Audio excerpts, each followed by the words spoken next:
Vamos sentar, por favor. Declaro abertos os trabalhos da sessão e solicito ao senhor secretário que faça a leitura da ata da sessão anterior. Ata da 54ª Sessão Extraordinária, realizada em 29 de novembro de 2007, presente a senhora ministra Ellen Grace, ausente cadamente os senhores ministros Gilmar Mendes, César Peluso e Joaquim Barbosa. Vice-procurador-geral da República, Dr. Roberto Monteiro Gurgel Santos. Apregoados os seguintes processos: ações diretas com constitucionalidades, agravos regimentais em petições, agravos regimentais, suspensões de segurança, embargos de declaração e ações diretas em constitucionalidades, e agravo regimental em ação direta, constitucionalidade, embargos de declaração e ação rescisória. Sem qualquer reparo, fica a ata aprovada. Primeiro, Ronaldo Cunha Lima.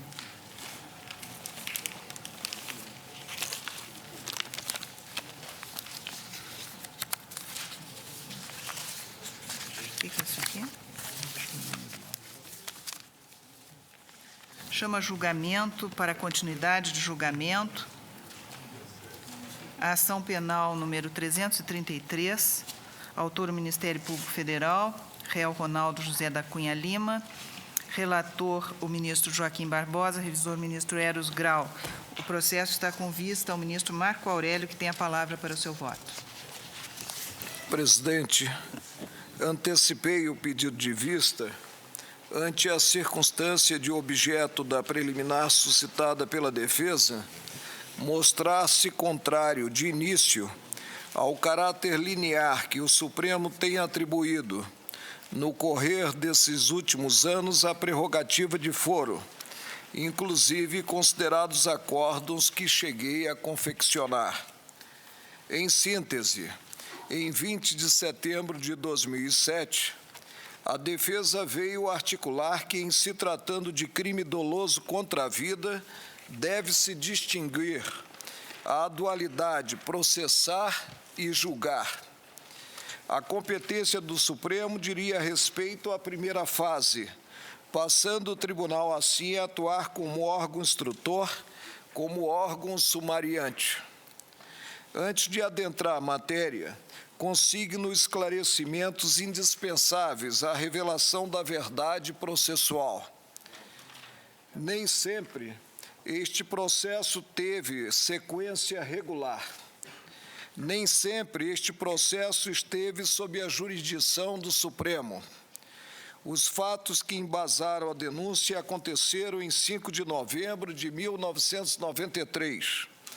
A peça primeira da ação penal, subscrita pelo saudoso subprocurador-geral da República, Dr. Paulo Solberg, foi formalizada no Superior Tribunal de Justiça em 13 de dezembro de 1993. À época, o acusado era governador do estado da Paraíba. Vigia sistema a condicionar o curso da ação penal à licença da Assembleia Legislativa, que foi negada, concluindo o Superior Tribunal de Justiça pelo sobrestamento do processo. Nas eleições de outubro de 1994, o acusado foi eleito senador da República.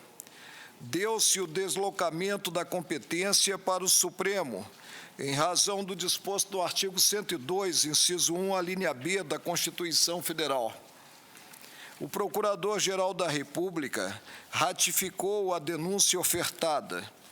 O Senado Federal indeferiu o pedido de licença que se seguiu, mensagem 342.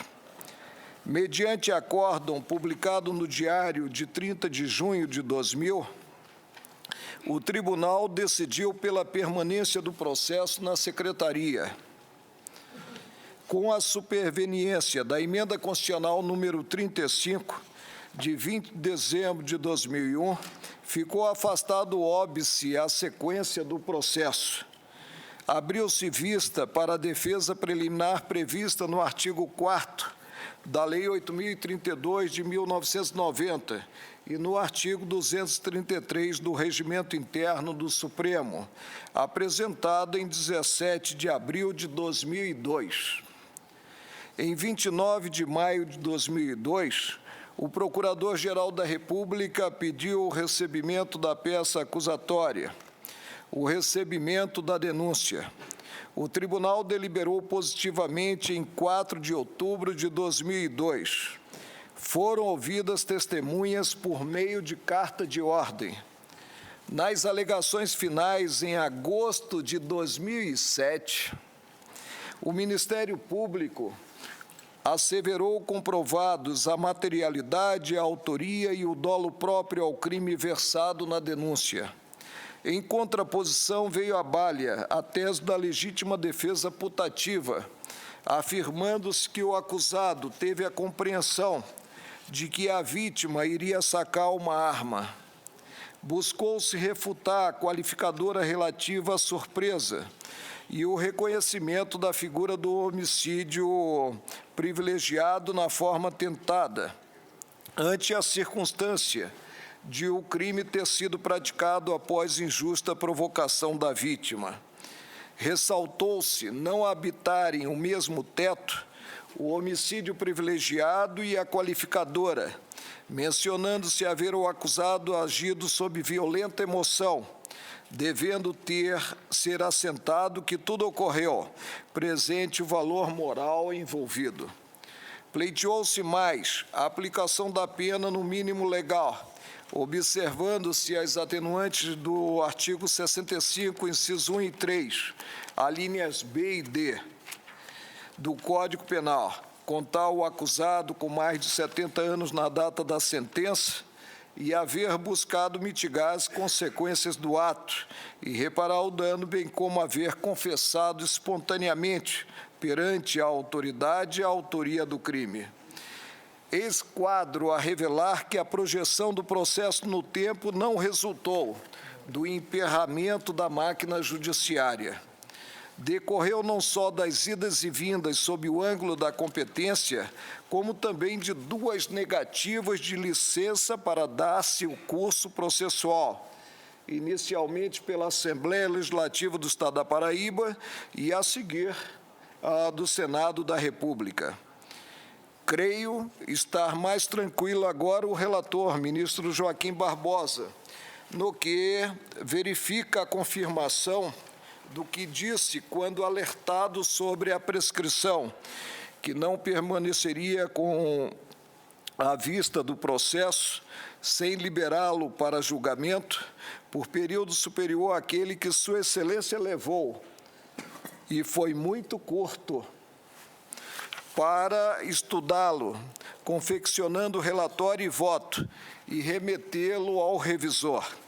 Recebi o processo em 12 de novembro de 2007, devolvendo em 30 seguinte. Nesse interregno, honrei compromisso assumido no exterior e na condição de presidente do Tribunal Superior Eleitoral. É mesmo difícil servir a dois senhores a um só tempo. De qualquer forma, a prescrição sofre repercussões, notando-se os fenômenos da suspensão e da interrupção, não se mostrando excepcional no que atende ao predicado segurança jurídica, muito embora em prejuízo da almejada justiça. É a opção política legislativa, é a ordem jurídica no que visada a paz social. É o preço que se paga por viver em um Estado de Direito. A dualidade proposta pela defesa, submetendo a órgãos diversos atos a serem praticados nesta ação e passando o Supremo a atuar como órgão processante do Tribunal do Júri, fazendo as vezes do presidente deste último, considerado sumário, conflita a mais não poder com o texto constitucional. De início, assentada a competência do Supremo, conforme dispõe o inciso 1 do artigo 102 da Carta, incumbe-lhe não só processar, como também julgar a ação penal. A norma é abrangente e, apesar de a interpretação ser sempre um ato de vontade, descabe partir para enfoque diametralmente oposto ao que previsto, distinguindo-se onde o texto não distingue. De duas uma, ou bem a prerrogativa de foro mitiga na inteireza maior a garantia geral do inciso 38 do artigo 5º da Constituição Federal, a revelar a instituição do júri com a competência para o julgamento dos crimes dolosos contra a vida, ou não faz, e então, ante a natureza do crime doloso contra a vida, embora na forma tentada, cabe ao tribunal do júri o processamento e o julgamento da ação, atuando na fase primeira, tendo como limite a sentença de pronúncia o presidente respectivo. Mostra-se adequada a observação do princípio do terceiro excluído, princípio estabelecido há 2.500 anos por Aristóteles, conforme lembrado pelo ministro Menezes Direito. Entre as possibilidades contraditórias, processamento e julgamento pelo Tribunal do Júri e processamento e julgamento pelo Supremo, não se pode chegar a uma terceira solução, processamento por este último pelo Supremo e julgamento pelo primeiro, Tribunal do Júri. Digo, então, que o caso não sugere sequer a revisão da jurisprudência do Tribunal, sedimentada em reiterados pronunciamentos. E aqui considero o que decidido pelo plenário no habeas 69325 de Goiás, nos idos de 1992. Designado redator do acordo, assim sintetizei a ótica da maioria, a ótica prevalecente. A competência do Tribunal do Júri não é absoluta, afasta a própria Constituição Federal, no que prevê, em face da dignidade de certos cargos e da relevância destes para o Estado, a competência de tribunais, artigos 29, inciso 8, 96, inciso 3, 108, inciso 1, a linha A, 105, inciso 1, a linha A, e 102, inciso 1, a linhas B e C. Na oportunidade, também ficou consignado que a conexão e a continência, artigos 76 e 77 do Código de Processo Penal, não consubstanciam formas de fixação da competência, mas de alteração, e nem sempre resultam na unidade de julgamentos. Artigo 79, incisos 1 e 2, e parágrafo 1º e 2º, e 80 do Código de Processo Penal. Ante o envolvimento, naquele caso, de corréus em crime doloso contra a vida, havendo em relação a um deles a prerrogativa de foro, tal como definida constitucionalmente, concluiu o plenário que o fato não seria suficiente a afastar, quanto ao acusado cidadão comum, sem qualificação a atrair a prerrogativa, o disposto na linha D do inciso 38 do artigo 5º da Carta Federal, não se sobrepondo à norma de índole instrumental comum reveladora da continência, resultando a duplicidade de julgamento do próprio texto constitucional. Com isso, simplesmente se disse que não existiria, presente a continência, a supremacia da norma instrumental considerada de envergadura maior, a decorrente da Constituição Federal. Daí ter-se entendido que envolvidos em crime doloso contra a vida, conselheiro de Tribunal de Contas de município e cidadão comum, biparte-se a competência, processando e julgando o primeiro o Superior Tribunal de Justiça e o segundo o Tribunal do Júri.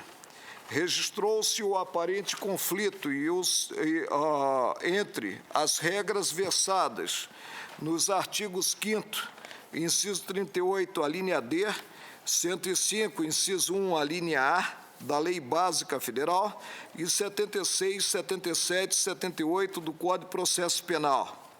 Fez-se ver que a avocação do processo relativo ao corréu despojado de prerrogativa de foro, elidindo o crivo do juiz natural que lhe é assegurado, implica constrangimento ilegal, corrigível na via do habeas corpus. A doutrina, em que pese um dos últimos processos apreciados por esta Corte, o processo do Mensalão, a doutrina há de vir novamente a prevalecer, sopesando-se os valores em jogo. Por qual motivo digo que a espécie não é de molde a refletir-se sobre o que até aqui é assentado? A resposta é única. A competência do Supremo na espécie pressupõe sempre, porquanto de natureza estrita, qualificação que a atraia. No caso, seria a de deputado federal, mas pouco importando o momento, mesmo porque o julgamento nem fora iniciado, o então deputado federal, em ato que não é passível de questionamento, surtindo efeitos por simples manifestação de vontade, conforme pacífico, quer na vida nacional, quer de forma específica na doutrina e na jurisprudência, veio a renunciar. Processo é processo pelo conteúdo próprio, não cabendo também, à margem do direito posto, por isto ou por aquilo, fixar critério estranho às balizas que o revelam orgânico e dinâmico. Ao tribunal cumpre tão somente, sob pena de transformar-se em órgão de exceção, constatar o fato, constatar que já não há ação penal dirigida contra detentor de mandato eletivo, dirigida contra deputado, mas contra cidadão comum.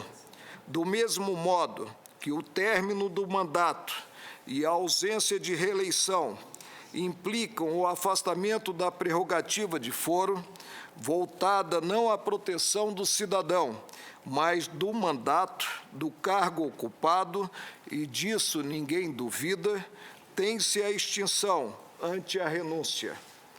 Raciocínio idêntico, mostrando que a definição do caso é de mão dupla, dá-se quando há ação em curso em certo patamar do judiciário e vem o cidadão, por vontade própria dos eleitores, a ser eleito deputado federal. O processo, aproveitados os atos até então praticados, passa a estar alcançado pela competência do Supremo, não cabendo falar presente certa paixão em busca com a candidatura de blindagem, em busca de foro por prerrogativa de função ou cargo, mesmo porque prevalece o exercício de um direito inerente à cidadania, o de ser candidato, tudo ocorrendo segundo a ordem natural das coisas, segundo a ordem jurídico-constitucional. Dirão, então, que o acusado objetivou com a renúncia afastar a competência do Supremo. Em primeiro lugar, no campo da presunção, vinga a acolhida do que normalmente acontece e não do extravagante. Em segundo lugar, a atuação do Supremo pressuporia o restabelecimento da condição de deputado federal, e isso não é possível, considerado possível vício no ato de vontade formalizado, consideradas as balizas, o objeto até mesmo do processo penal. É induvidoso que não se constitui o processo penal em berço de ação anulatória de renúncia a mandato. Há mais, muito embora seja comum procurar-se a atuação do Supremo, admitamos que o fim visado tenha sido diametralmente oposto. O julgamento pelo Tribunal do Júri, por consequência, retardar a apreciação da imputação. Está-se diante de processo crime e neste surge não só a necessária defesa técnica, como também a autodefesa. Por isso, rejeito a preliminar evocada em 20 de setembro de 2007, quando o acusado detinha a condição de deputado federal e, ante a perda da qualificação, declino, no voto que profiro, da competência para o Tribunal do Júri da capital do Estado da Paraíba, preservados os atos até aqui praticados, devendo o órgão adotar as providências que entenda cabíveis, inclusive no campo da sujeição ou não do acusado ao veredito dos jurados. É como voto. Pois não, ministro. O relator, ministro Joaquim Barbosa. Eu noto que o eminente ministro Marco Aurélio mesclou as duas preliminares, não é? Nós estávamos a julgar a primeira preliminar concernente à questão da competência. A Sua Excelência adiantou o seu voto e examinou também a outra preliminar que foi suscitada na primeira assentada do dia 5, relativa à renúncia. Com relação a essa, já que ele adiantou, com relação a essa outra preliminar... Ainda bem que não atrasei, Excelência. Com relação a essa outra preliminar, eu tenho alguns esclarecimentos a prestar, sobretudo porque acredito que alguns ministros não estavam presentes, né, naquela sessão. Na sessão de 5 de novembro deste ano, eu expus as razões que me levaram ao convencimento de que esta Corte permanece competente e deve julgar o acusado, muito embora este tenha renunciado ao mandato de deputado federal. Face ao tempo transcorrido, eu passo a rolar em breves linhas os fundamentos daquela minha tomada de posição e da minha convicção. Em 17 de abril de 2002, como bem esclarecido pelo ministro Marco Aurélio, ao apresentar a sua resposta escrita, momento processual em que poderia, se quisesse, suscitar a incompetência do Supremo Tribunal Federal para julgá-lo, o acusado não o fez. Ao contrário, pediu expressamente que a Corte recebesse a denúncia contra ele formulada. Aproveitou o ensejo para vangloriar-se do fato de ter sido ele o autor de projeto de emenda constitucional tendente a abolir a necessidade de licença da Casa Parlamentar como condição para se dar início a processo criminal contra parlamentares. E concluiu a sua peça de defesa nos seguintes termos, aspas, fiel aos princípios que sustentou, o indiciado se submete ao julgamento sereno do Supremo Tribunal Federal, a quem reitera o pedido de receber a denúncia de folhas, para que ele, indiciado, regularmente processado, possa se defender e, afinal, ser absolvido da acusação. Fecha aspas. A denúncia foi recebida, então, a pedido do próprio réu naquele ano de 2002. A partir daí, o réu exerceu amplamente o seu direito de defesa, sendo que dos 4 anos em que se desenvolveu a instrução do feito, 3 foram consumidos com a inquirição de testemunhas de defesa, sucedendo-se diligências infindáveis voltadas à localização dessas testemunhas. Durante esse período de 4 anos, o réu teve a oportunidade de exercer o direito subjetivo de renúncia, mas nada manifestou a respeito. Ao apresentar as alegações finais, o réu sustentou várias teses defensivas, bem como outras atinentes à fixação da pena. Mais uma vez, nenhuma única linha sequer foi dedicada ao questionamento da competência deste tribunal ou ao desejo do réu de ser julgado pelo tribunal do júri. Pois bem, encerrada a longa instrução criminal e após o processo ter permanecido quase 2 meses concluso ao relator para a elaboração do voto, já estando a pauta de julgamento publicada, 5 dias antes da sessão de julgamento, apresenta o réu seu pedido de denúncia, de renúncia. É visível a manobra processual tendente a impedir o exercício da jurisdição por parte desta Corte. É preciso ressaltar a ponderação feita pelos ministros Peluso e Carlos Brito, na primeira assentada, no sentido de que se está diante de um caso expresso do direito positivo de abuso de direito sob a roupagem de um suposto direito subjetivo. Lembrou o ministro Brito, na ocasião, que o artigo 55, parágrafo 4º da Constituição Federal, apesar de não o fazer expressamente, regulou implicitamente o abuso de direito no âmbito do processo parlamentar, ao dispor o seguinte, parágrafo 4º. A renúncia de parlamentar submetido a processo que vise ou possa levar à perda do mandato, nos termos deste artigo, terá seus efeitos suspensos até as deliberações finais de que tratam os parágrafos 2º e 3º. O exercício abusivo de direito pelo réu evidencia exatamente pelo fato de que decidiu exercer o direito de renúncia quando a sessão de julgamento já estava marcada. O ato de renúncia, que seria em tese legítimo se exteriorizado em momento processual anterior, foi exercido pelo réu com o manifesto intuito de inviabilizar a efetiva prestação jurisdicional por parte desta Corte. Com este gesto, o réu consumou a manobra processual que já esboçara 5 anos antes, quando, ao apresentar a resposta preliminar, ele alegou o seguinte, aspas, nestas circunstâncias e nesta oportunidade, poderia o indiciado, é claro, trazer ao debate do Supremo Tribunal Federal, seja a tese da prorrogação da competência do STJ para julgar o caso, seja a tese da prevalência da norma constitucional asseguradora do júri sobre aquela outra instituidora da prerrogativa do foro, seja ainda aquela advinda de anterior jurisprudência do STJ, segundo a qual a negativa de autorização para o processo pela Assembleia Legislativa importava no arquivamento definitivo do processo.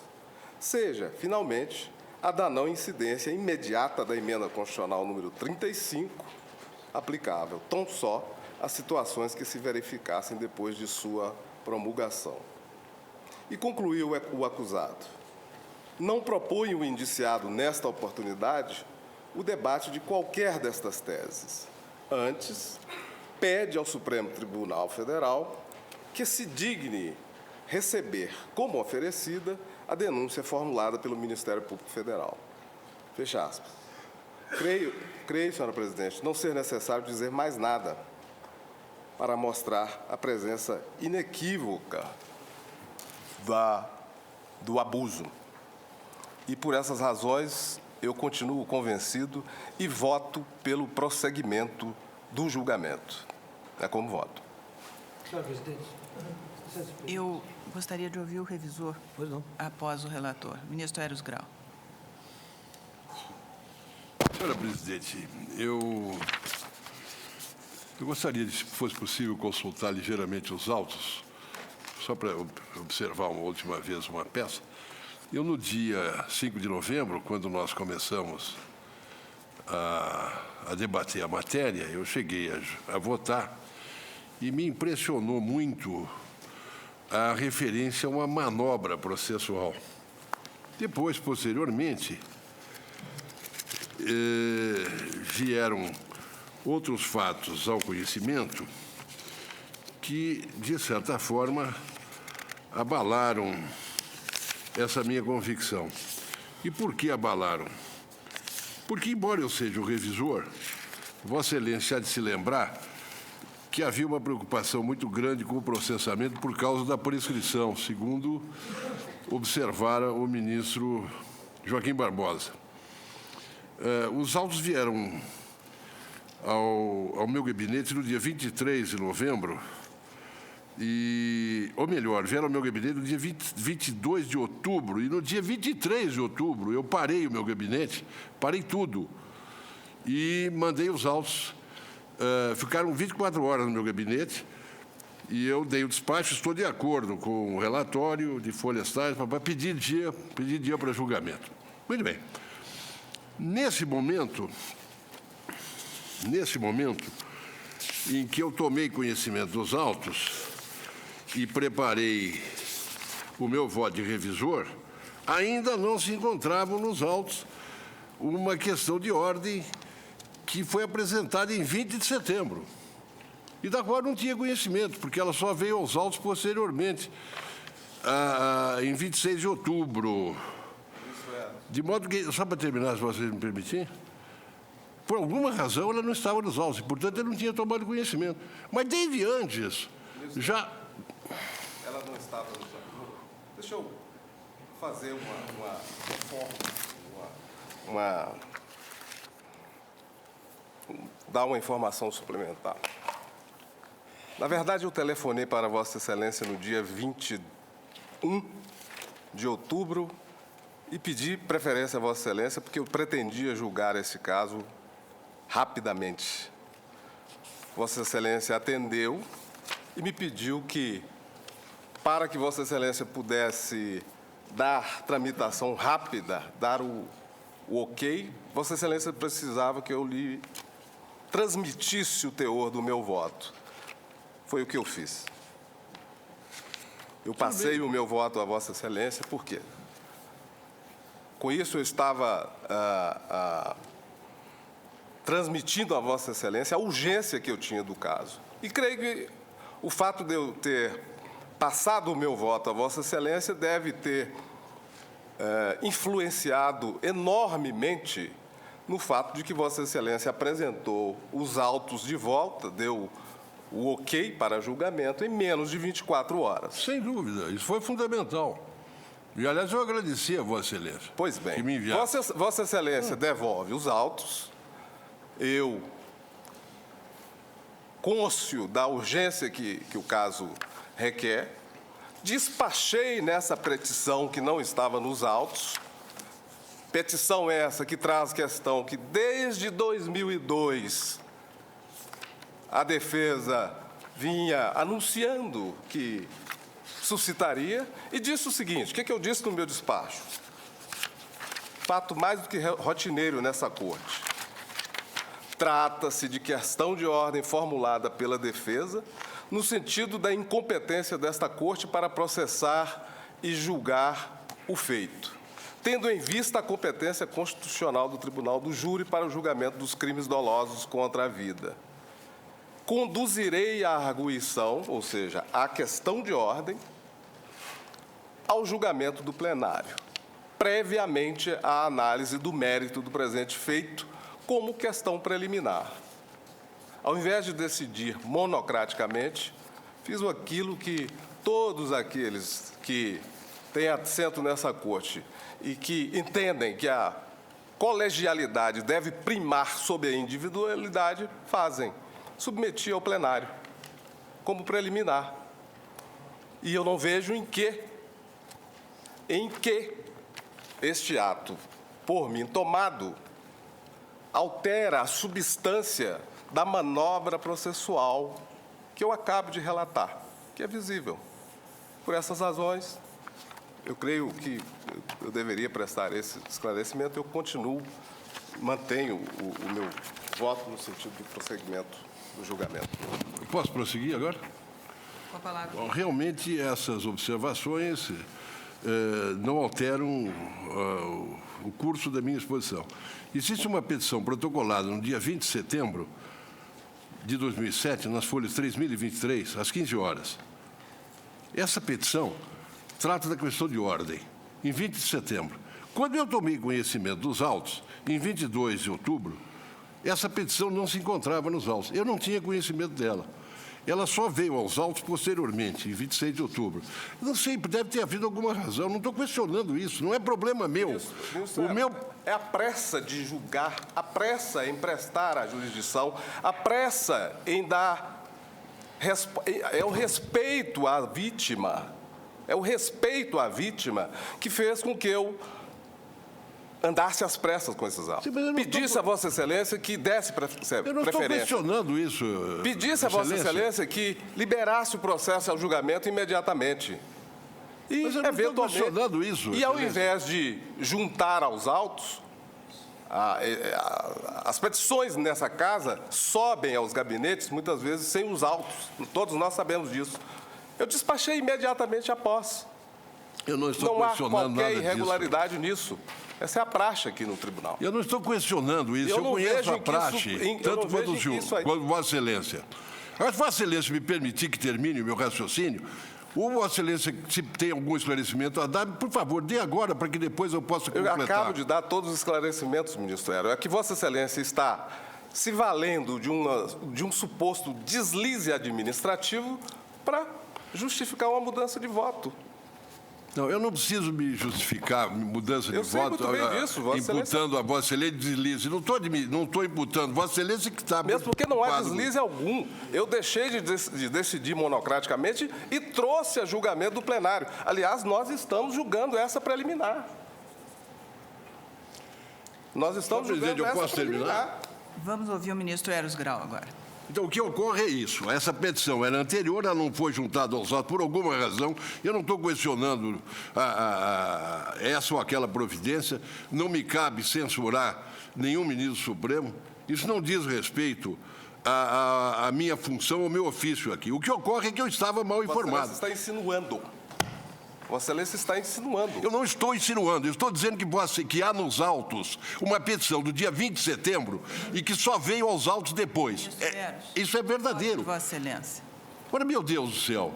Eu estou dizendo que é verdadeiro, mas eu estou dizendo que isso foi corrigido com o meu despacho, no qual eu disse que traria o caso a julgamento em preliminar ao plenário. Muito e foi bem. o que eu fiz. Ministro Joaquim, eu creio que o tribunal já está suficientemente De esclarecido. qualquer modo, eu não Vamos lá. tinha conhecimento desse fato. Nós ouvimos o ministro Não é? Eros.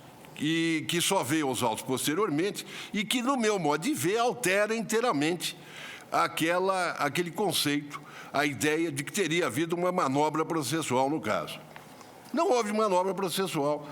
Eu hoje estou convencido disso, embora tivesse tido a impressão de que houvera naquele primeiro momento. E, de qualquer modo, essa manobra processual, no fundo, ela não vai interferir de modo determinante na decisão que deve ser tomada. De modo que, em função dessas circunstâncias e do pleno conhecimento que eu tenho agora dos fatos, eu acompanho a divergência que eu suponho tenha sido instalada pelo ministro Marco Aurélio, no sentido de atribuir a competência ao Tribunal do Júri e não ao Supremo Tribunal Federal.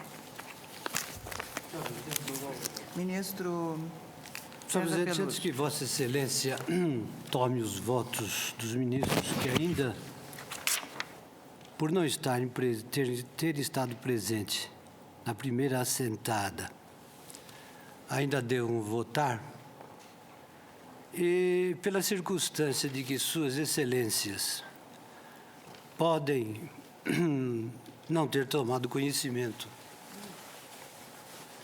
do teor estrito dos debates e das razões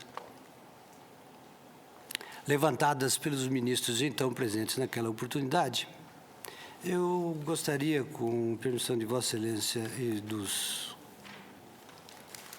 senhores ministros que devam me anteceder nesse voto,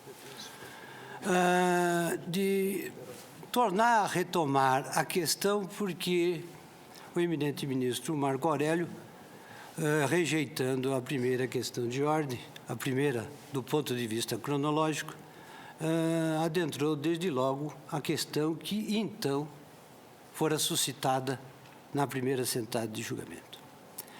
E não vou fazê-lo para retomar o meu ponto de vista inicial, que confirmo integralmente a respeito do abuso de direito, até porque os fatos agora relembrados, assim pelo eminente ministro relator, como pelo eminente ministro revisor, nenhum dos quais, diferentemente do que alguns periódicos sugeriram, nenhum dos quais falseou nada nestes autos. Não houve falseamento de nada nesses autos, nem tentativa de esconder algum fato aos demais ministros, alguns dos quais nem estavam presentes. O eminente ministro relator não falseou, tampouco o eminente ministro revisor falseou coisa alguma. Sua Excelência justificou até agora que não tinha conhecimento da segunda questão de ordem, porque a respectiva petição não se encontrava nos autos. Mas, e não vou insistir nisso, mas a sequência dos fatos, a partir de 2002, em que esta renúncia poderia ter sido formalizada, com aceitação expressa da competência da Corte, com suscitação de competência do Tribunal do Júri, com formulação de razões finais que não levantavam essa temática, que só foi às portas do julgamento, reforçam aquele meu ponto de vista de que, na verdade, se trata de um ato que, do ponto de vista da repercussão na competência desta Corte, não é eficaz. Mas eu vou tratar disso um pouco adiante. O que me parece que, neste caso, se deva ponderar, senhora presidente, é um outro fato, ou melhor, uma outra circunstância para a qual nem sempre se dá uma particular atenção, e mesmo nesta Corte, como ademais sucede em outros órgãos jurisdicionais, se dá atenção, que é o princípio da perpetuatio iurisdictionis. O artigo 87 do Código de Processo Civil consagra um princípio que nós podemos chamar de universal nos ordenamentos jurídicos da Continental Law. Universal. E diz o artigo 87, determina-se a competência no momento em que a ação é proposta. São irrelevantes as modificações do estado de fato ou de direito ocorridas posteriormente, salvo quando suprimirem um órgão judiciário. Em outras palavras, aventando-se a hipótese de que o Supremo Tribunal Federal tivesse sido extinto, ou alterarem a competência em razão da matéria ou da hierarquia. O caso nem é competência constitucional em razão da matéria e tampouco em razão da hierarquia. Funcional, Excelência, é competência. Ratione muneris, ministro, ratione muneris. Funcional. Fatos posteriores, ministro, fatos posteriores. Salvo, olha aqui, modificações do estado de fato ocorridas posteriormente, isto é, no curso do processo. A competência do Supremo Tribunal Federal para o caso não sobreveio depois do processo, até porque era ilógico que tivesse sobrevindo após o processo, que já estava perante a Corte. Pois não. Na verdade, depois eu vou fazer considerações mais largas sobre esse assunto, o equívoco reside exatamente na revogação da súmula 394, porque a súmula 394 não permitia qualquer alternativa ao eventual denunciado. Exatamente a revogação da súmula 394, como se deu sem a aceitação, inclusive, da proposta de revisão formulada por pertence, é que dá ensejo exatamente a este tipo de prática e que vai ter que dar ensejo em algum momento a uma rediscussão. Se houvesse a renúncia neste caso, vigente a súmula 394, a competência hoje seria do STJ. Mas o dispositivo do artigo 87 está em contradição com o entendimento que presidiu a revisão da súmula 394 naquele célebre inquérito Jabes Rabelo. Na realidade, o princípio da perpetuatio iurisdictionis está na base da própria formulação do enunciado da súmula 397. No caso... 394, desculpe, da súmula 394. No caso, é claro, não vigorava ainda, então, em 63, quando foi elaborado o enunciado 394, o novo Código de Processo Civil, mas vigorava o Código de Processo Civil 39, que continha esse mesmo princípio, se não me engano, no artigo 157, salvo engano de minha parte. O novo CPC... É o 157 do Código de 39. Do velho Código, do Código de Processo Civil de 39. Exatamente. O Código de Processo Civil em vigor, do seu artigo 87, que é uma reprodução literal do que dispõe o Código de Processo Civil português. Nós praticamente reproduzimos no artigo 87. Ministro, reproduz uma norma que vem do direito romano em 330 depois de Cristo. Mas o que eu quero observar é que esse princípio, quer dizer, foi considerado pelo tribunal quando elaborou o enunciado consubstanciado, inscrito na súmula 394 do Supremo Tribunal Federal.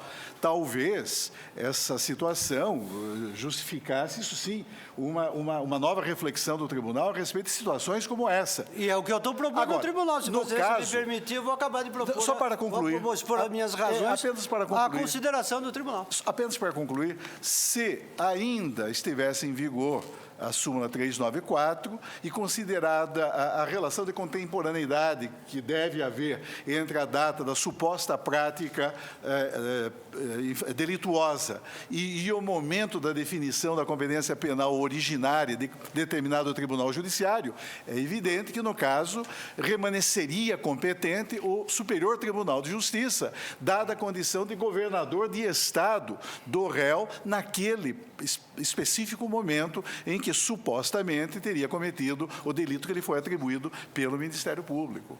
Mas não remanesceria a matéria na esfera de competência penal originária do Supremo. Quer dizer, mesmo aplicando-se o princípio da perpetuação. Não, eu vou retomar aqui, com o devido respeito de vocês, para demonstrar não, que apenas uma reflexão, a minha conclusão é diferente. Estou apenas relembrando o princípio que está consagrado e vou fazer menção exata. Não, vou aqui me reportar aqui a nenhum edito de Constantino para demonstrar que já naquela época o imperador então proibiu qualquer alteração de competência depois da citação no processo romano. E por razões mais ou menos óbvias, Mas quem tratou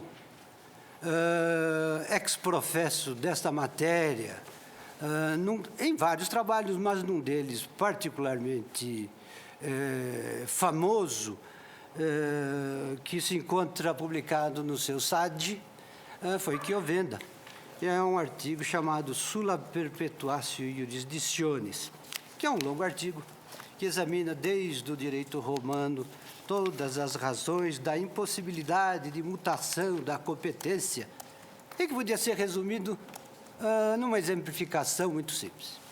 Se toda alteração de fato ou de direito sobrevinda no curso do processo alterasse a competência do processo, nenhum processo terminaria. Bastasse pensar-se, por exemplo, na competência territorial baseada no domicílio do réu, que o réu mudasse de domicílio por umas 5 ou 6 vezes para tornar simplesmente impossível a conclusão de um processo. E assim por diante, em razão dos outros critérios de competência baseado em algum fato ou em alguma razão de direito. A perpetuatio jurisdictionis, no direito romano, estava ligada à citação. Não era apenas o momento da propositura da ação, nem era o tempo do acometimento do fato que deu origem à ação. É o momento da citação. Trata-se de fixar a competência do juízo perante o qual se deu a citação. Muito bem. Entre outras coisas, anotava Chiovenda que o princípio não é aplicado apenas no caso de mudança de residência, mas também em mudanza, cambiamento di stato. E non soltanto quando questo cambiamento assoggetterebbe al giudice che sia diverso del primo solamente per ragioni di território, etc. E aí faz uma referência muito interessante, que era muito própria do direito romano, faz referência ao miles, que era o soldado, ao clérigos, que era os sacerdotes. Todos eles, dizia Chiovenda, rimangono sottoposti al giudice della causa iniziata prima del cambiamento di stato. Isto é, a mudança do estado ou da condição jurídica das partes não permitia e não permite, a meu juízo, mudança da competência firmada e perpetuada. E mais, um pouco mais adiante,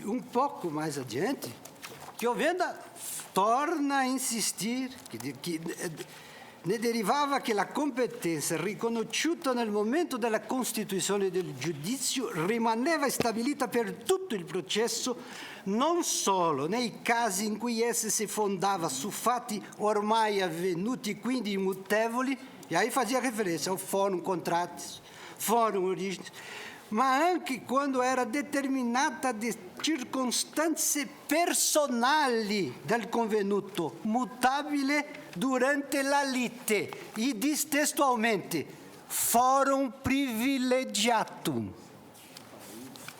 Não vou fazer mais citação de Chiovenda, porque não é necessário. Vou apenas dizer que, não obstante a circunstância de, perante o direito positivo brasileiro, o princípio estar novamente e textualmente consagrado no artigo 87 do Código de Processo Civil, e que diz respeito, portanto, à data em que o processo deu início perante este Supremo Tribunal Federal, e não perante a data do fato sobre o qual versa a ação penal, 28 de agosto de 2002. Não estou nem me referindo à citação que é posterior. Estou me referindo à propositura da ação perante esta Corte, em 28 de agosto de 2002. Os autores não têm dúvida de que o princípio se aplica por analogia ao processo penal. Invoco aqui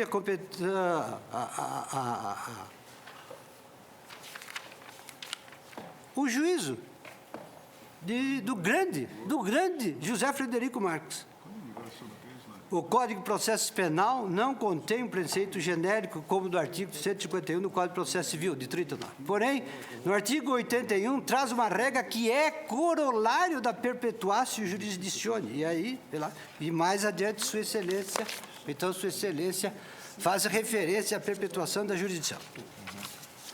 Um autor mais recente, Eugênio Pacelli de Oliveira, diz textualmente: a perpetuatio atende aos interesses da reta aplicação da lei penal, impedindo o quanto possível as alterações de competência com o objetivo do máximo aproveitamento dos atos processuais praticados em benefício de uma persecução penal mais ágil e livre de obstáculos protelatórios.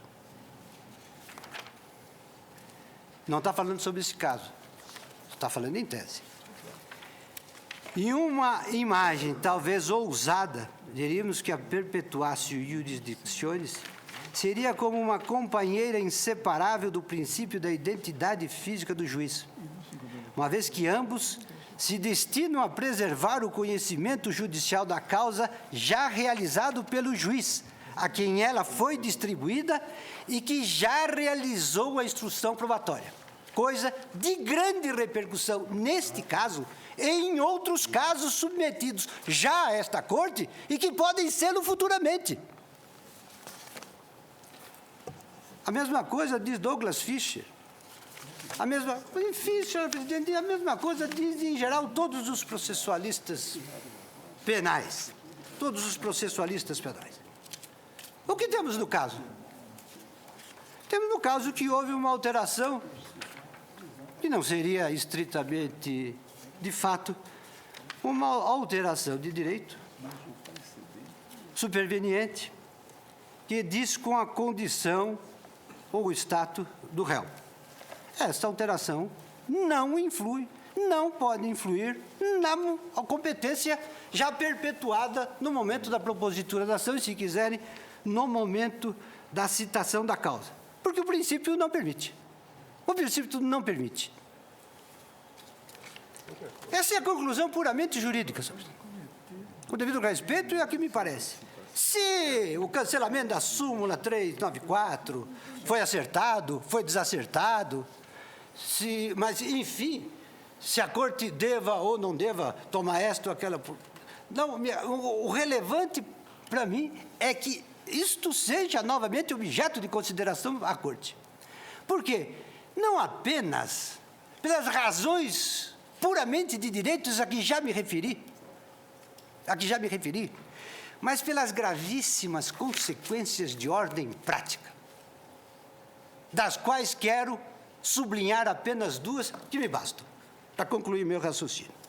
Em primeiro lugar, por que é que uma causa como esta, cuja instrução já está encerrada e que já foi objeto de largo estudo do relator, possivelmente do eminente revisor, deva sair da mão dos seus juízes naturais para descer agora a um outro juízo que vai ter que refazer não os atos já praticados, mas a leitura da causa, a percepção do alcance de todas as provas, etc., etc. O que não é pouco.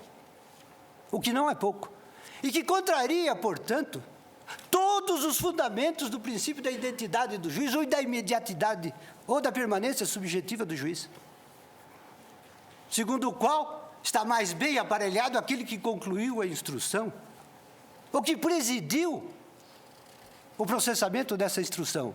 E as razões são óbvias. Segundo,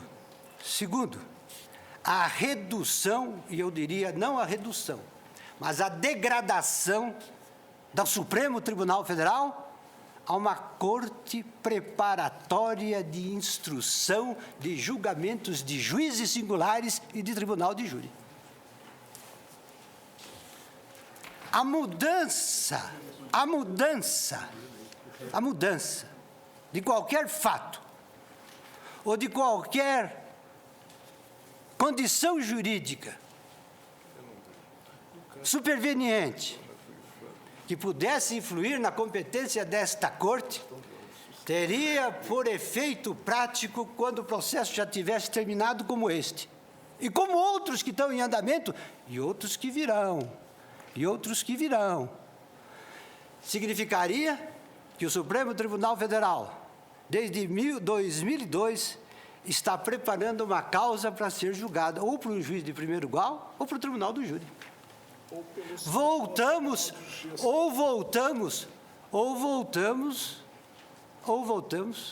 à figura, em grande parte já extinta nos ordenamentos estaduais, a figura dos juízes preparadores, que eram os juízes iniciantes de carreira, a que estas leis atribuíam competência de preparar o processo até o saneamento, para que o juiz titular do órgão procedesse à colheita dos atos mais importantes, que era a instrução da causa.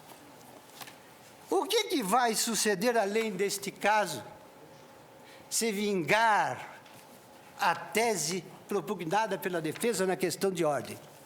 Vai suceder que vamos entregar a causa já preparada para o julgamento do Tribunal do Júri. E vai permitir o quê? A fixação de um princípio, segundo o qual um processo em que haja, por exemplo, 40 réus, e que seja da competência atual desta Corte, porque algum desses litisconsortes passivos tenham uma condição funcional que justifica a competência ratione mundinis, depois de um trabalho penoso da Corte, porque um processo de 40 réus é, por definição, um processo extremamente penoso, para qualquer juízo, muito mais para esta Corte. Que alguns dizem que não está preparado, a meu ver está, mas alguns dizem que não está preparada para julgar processos tão complexos. E depois que o tribunal tiver exaurido suas forças na preparação desta causa, cuja instrução pode terminar daqui a 2, 3 ou 4 anos, em dano de outras causas que poderiam ter sido julgadas se esta não estivesse aqui, repita-se um ato como este. E o tribunal se veja na inafastável contingência de certo modo, tornando inútil todo o seu trabalho, todo o seu penoso trabalho, remeter os autos para um juiz de primeiro grau, que, além de tudo, vai ter que rever. Imaginem vossas excelências. Ministro Joaquim Barbosa, quantos volumes tem hoje o processo que Vossa Excelência relatou? Volumes hoje, só hoje. Este ou... Não, este? o outro. 120, cento e poucos volumes. Eu tenho em mãos um processo simples, não tem mais do que 9 réus. Já está em 70 volumes. Não, você faz a observação depois. Só quero mostrar, em 70 volumes, que eu tenho acompanhado cansativamente, dentro do possível, para e passo. Terminado, vamos supor, se você falou assim, mais de 120, mas apenas 120, um deles. não, eu vou ser... Apenas um deles, são 4. Eu vou ser otimista. Eu vou dizer que esse processo só dobre de volume, chega a 200. Terminado daqui a não sei quantos anos, 5, 6, 7, 8, 10 anos, vamos remeter para algum juiz de primeiro grau 200 volumes para esse juiz ler. Só para ler esses 200 volumes vai haver prescrição. Quando menos por cansaço. Porque é um juiz que não acompanhou nenhum ato. É um juiz que não teve acesso a nada. Embora os atos sejam aproveitáveis do ponto de vista jurídico-processual, do ponto de vista prático, é uma enormidade. É uma enormidade. Submeter um juiz já sobrecarregado pelo seu trabalho natural a ler 200 volumes de uma ação penal que se processou durante 10 anos no Supremo Tribunal Federal para julgar aquela causa, é exigência muito grande. E não é apenas exigência muito grande, é um efeito contrário a todas as exigências de justiça. Por quê? Porque vai retirar do réu a possibilidade de ser julgado pelo juiz ou pelos juízes que estavam mais bem aparelhados para decidir aquela causa. Senhora Presidente, são essas, com o devido respeito, não apenas aos eminentes ministros, mas à jurisprudência, que em algum momento esta Corte adotou, que não me permite, senhor Presidente, que não me permite, a despeito do brilhantismo dos votos do eminente ministro Marco Aurélio e do não menos eminente ministro revisor, acolher esta questão de ordem, razões pelas quais, senhor presidente, eu rejeito mais uma vez a preliminar, reconhecendo a competência desta Corte para o caso. E afastando, portanto, eventual competência do Tribunal do Júri. Senhor presidente, eu gostaria de apenas, para esclarecer alguma coisa a que me referi no início do meu voto, não é que eu esteja considerando inválida a renúncia. Isto é de um sofisma grosseiro. O que eu estou tentando dizer no meu voto é que, como ato jurídico unilateral, a renúncia é válida. No plano da validade não há problema nenhum. Eu estou dando um pulo acima, eu estou no plano da eficácia. No plano da eficácia, ela é relativamente ineficaz. Relativamente a quê? À competência desta Corte. Ela vai produzir todos os seus efeitos na área parlamentar e no status do réu. Não, porém, em relação à competência desta Corte. Esta é a razão porque, técnica e corretamente, e devo dizer que o caso da renúncia é relativamente ineficaz perante a competência desta Corte. Ministro Menezes Direito. Senhora Presidenta, senhores ministros, como nós podemos observar, desde o primeiro julgamento, completando-se agora nos votos que foram proferidos, a questão é riquíssima e certamente comporta inúmeras controvérsias. Lamentavelmente, nós, na Suprema Corte do país, vivemos assolados de tantos processos que muitas vezes somos obrigados, até por necessidade de acelerar a prestação jurisdicional, e nos determos tempo menor do que o necessário para efetivar as nossas reflexões. De todos os modos, eminente presidente, senhores ministros, eu gostaria de assinalar a grandeza desta Suprema Corte, que teve a cautela, na primeira sessão, diante da ausência por compromissos inadiáveis de alguns colegas, de adiar até que esta Corte estivesse completa para proferir um julgamento desta relevância. Isto vem a propósito até de uma velha lição tomista, de que se pode interpretar para o bem, por que interpretar para o mal. Esta Suprema Corte, portanto, tem dado e continuamente dá exemplo de grandeza no curso dos julgamentos que profere. Eu verifico, senhora Presidente, que são duas as questões que estão postas. A primeira diz com aquela arguição preliminar no que concerne a separar a competência do Supremo da competência do Tribunal do Júri. E, a meu sentir, embora bem lançada a fundamentação com que foi apresentada a matéria a esta Corte, não procede. E não procede na esteira dos diversos votos que me antecederam, particularmente aquele que mais se deteve, que foi o do eminente ministro Marco Aurélio, no sentido de que essa bifurcação tornaria ineficaz o comando constitucional que unifica o processo e o julgamento no Supremo Tribunal Federal daquelas pessoas que estão revestidas do privilégio de função.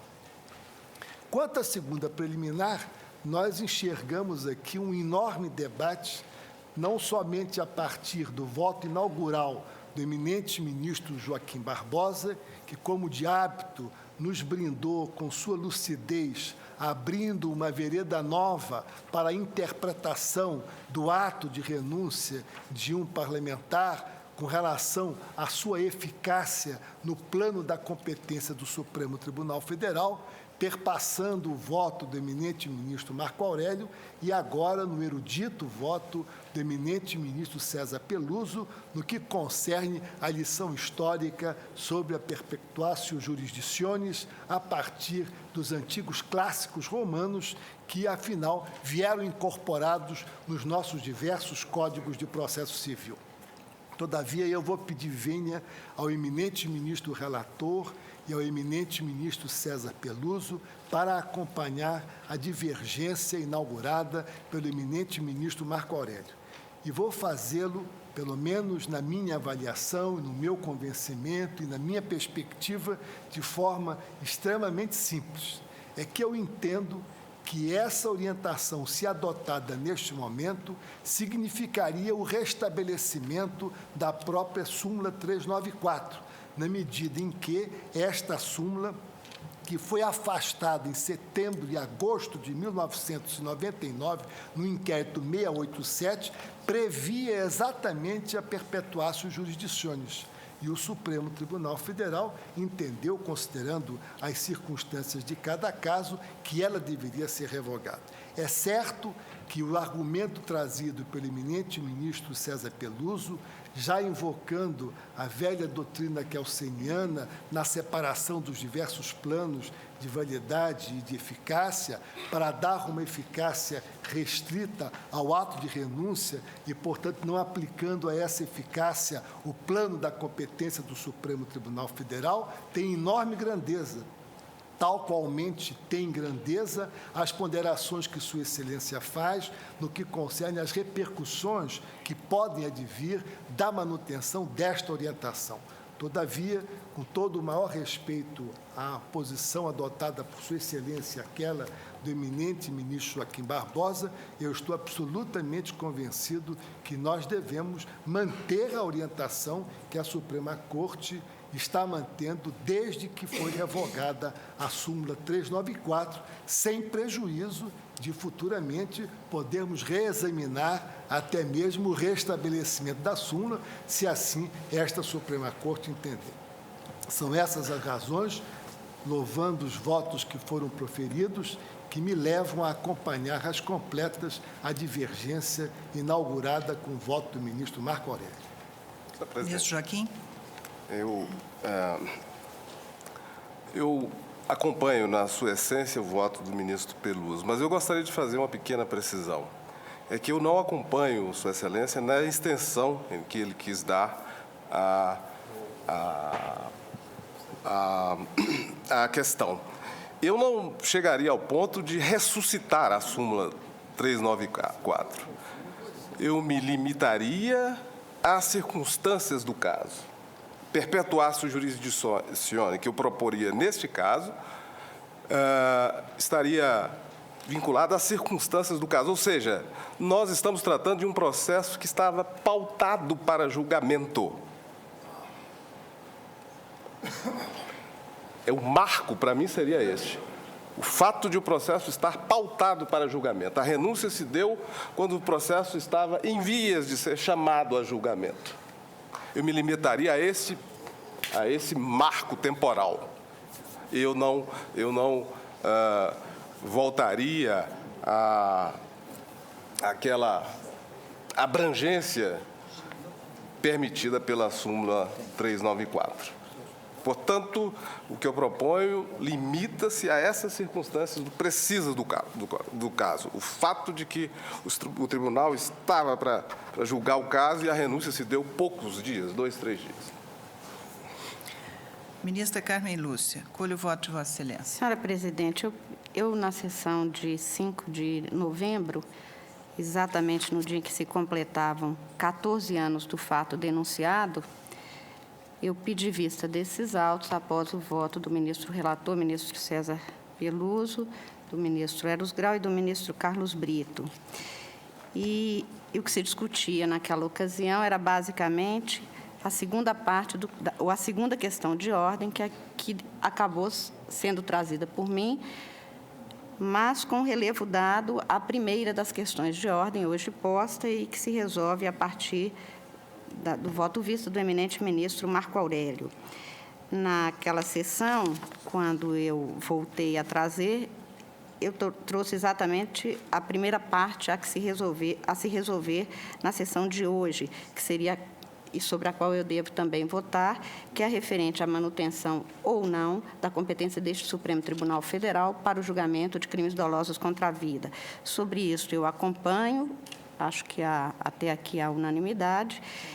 Apenas quero fazer referências breves, não vou ler o voto que tenho por escrito, no sentido de que a norma esculpida no artigo 5º, inciso 38 da Constituição, poderia parecer conflitar com a norma do artigo 102, tal como foi posto no requerimento dos defensores do réu, mas a interpretação sistêmica da Constituição conduz, como me parece, ao acolhimento da conclusão de que uma norma que fixa a competência juridicamente, valendo para todos os casos nos quais haja o homicídio como crime a ser julgado, enquanto a outra especializa a competência para os crimes, todos, incluídos os de homicídio, quando o réu for alguém que se subtraia da competência juridicamente fixada e submete-se a juiz especializado, determina o afastamento da norma de competência genérica para os casos em que o acusado seja pessoa que tem foro específico para o julgamento por crimes comuns, o que já foi admitido reiteradas vezes por esse Supremo Tribunal Federal.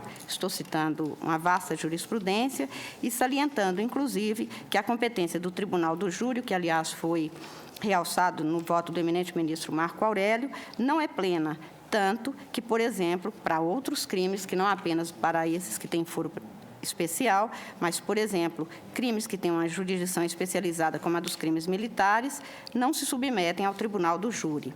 No voto que proferi há pouco tempo no habeas corpus 91.003, na primeira turma, eu realcei o que foi dito pelo ministro Paulo Brossard num outro recurso extraordinário, 122.706, no qual aquele nobre ministro discorreu sobre a matéria nos termos seguintes, aspas, o argumento de que, pela Constituição, os crimes dolosos contra a vida são de competência do júri impressiona, mas não convence.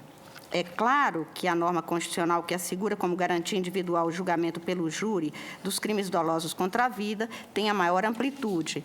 No entanto, segundo o entendimento desta Corte, mesmo em caso de crimes dolosos contra a vida, a competência do foro por prerrogativa de função ou das justiças especializadas prevalece sobre o júri. Conforme a lição de José Frederico Marx, o júri é órgão da justiça comum e as atribuições da justiça comum não vão até onde começa a jurisdição das justiças especiais.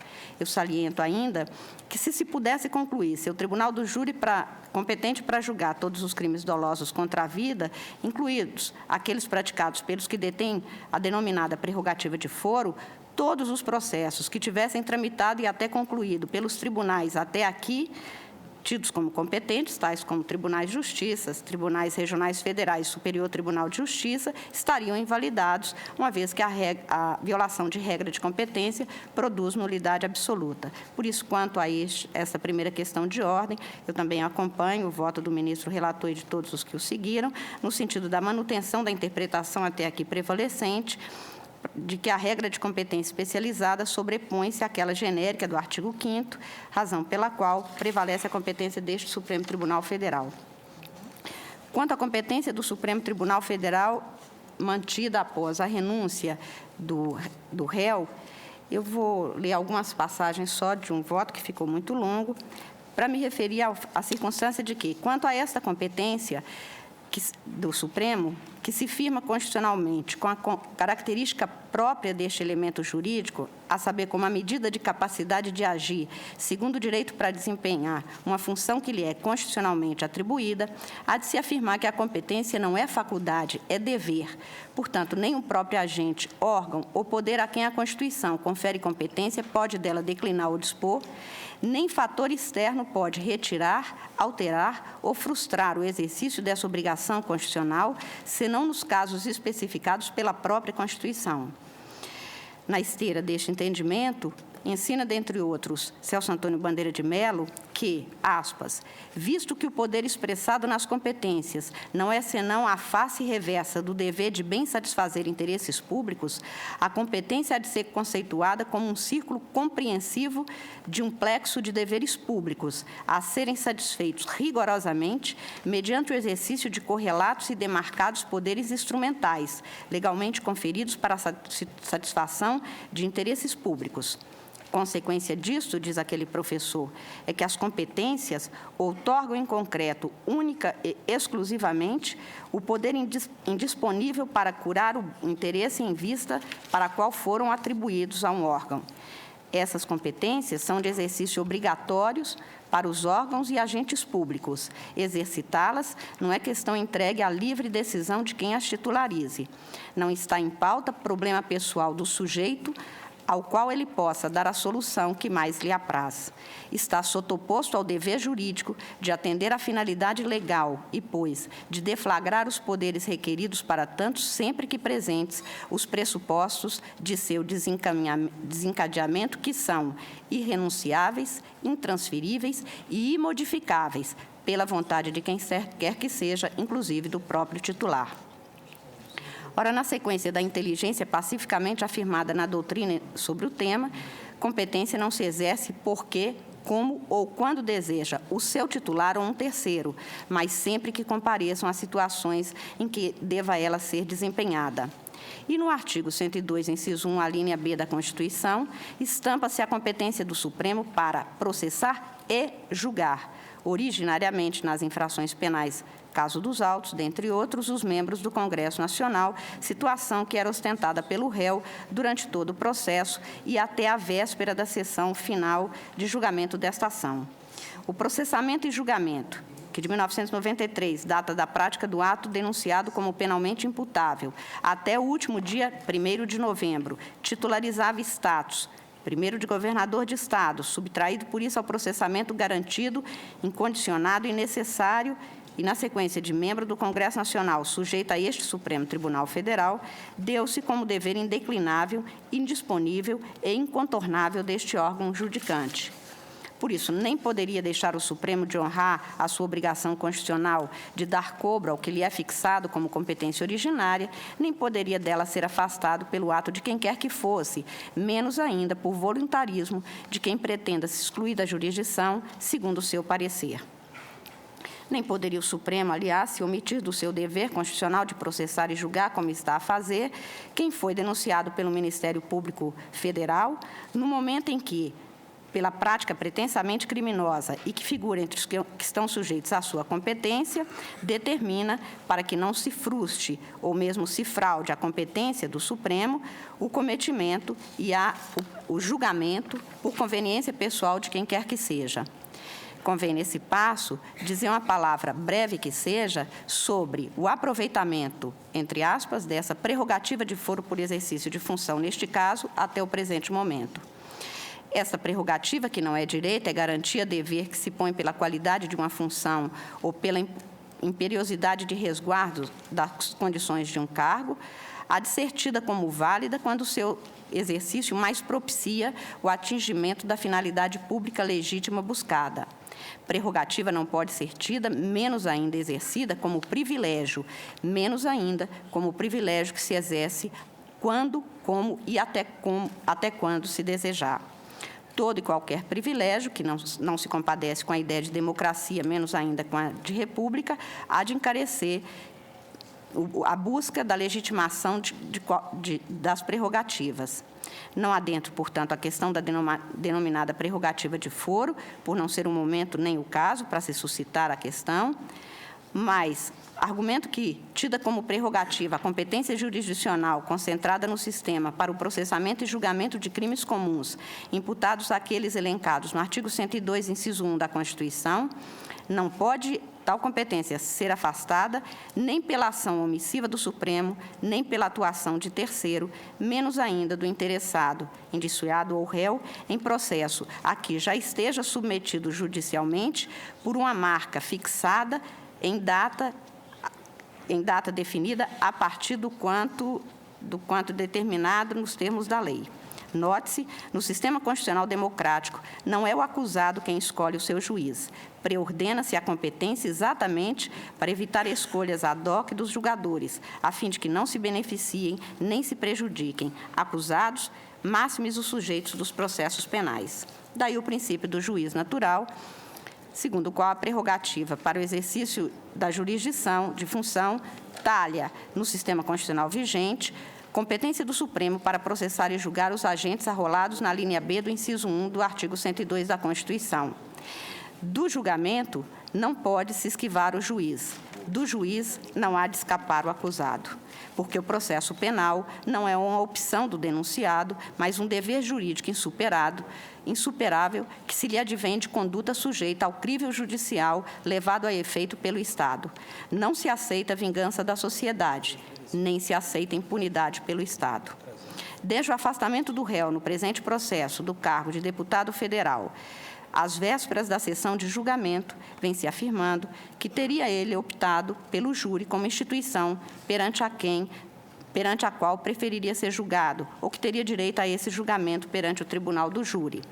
O acusado pretende ser-lhe possível promover alteração nesse estado de fato e mais, que o seu estado funcional estaria a determinar uma alteração de uma competência já fixado, porque a perseguição penal já se iniciou, nos termos conferidos ao Supremo Tribunal Federal.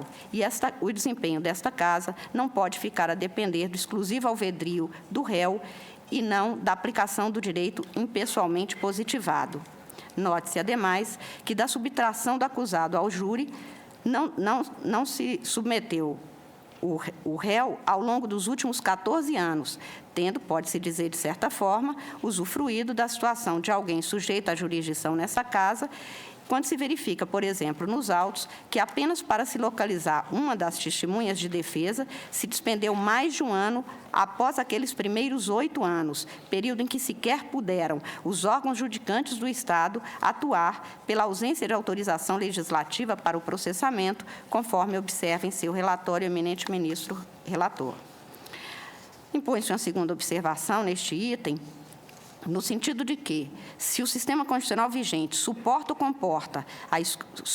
ou comportasse a escolha do juiz pelo jurisdicionado, questão imbrincada a primeira, mas que se põe autonomamente, teria que se levar em consideração o fato de que o réu se excluiu do status funcional na busca de submeter-se à jurisdição desta Casa, segundo se afirma, considerando-se legítimo, então, que o jurisdicionado, ou pelo menos alguns privilegiados dentre todos os cidadãos, teriam obtido uma abertura no sistema constitucional a lhes permitir escolher quem os julga, de maneira absolutamente desigual e sem respaldo em qualquer legislação democrática do Estado de Direito.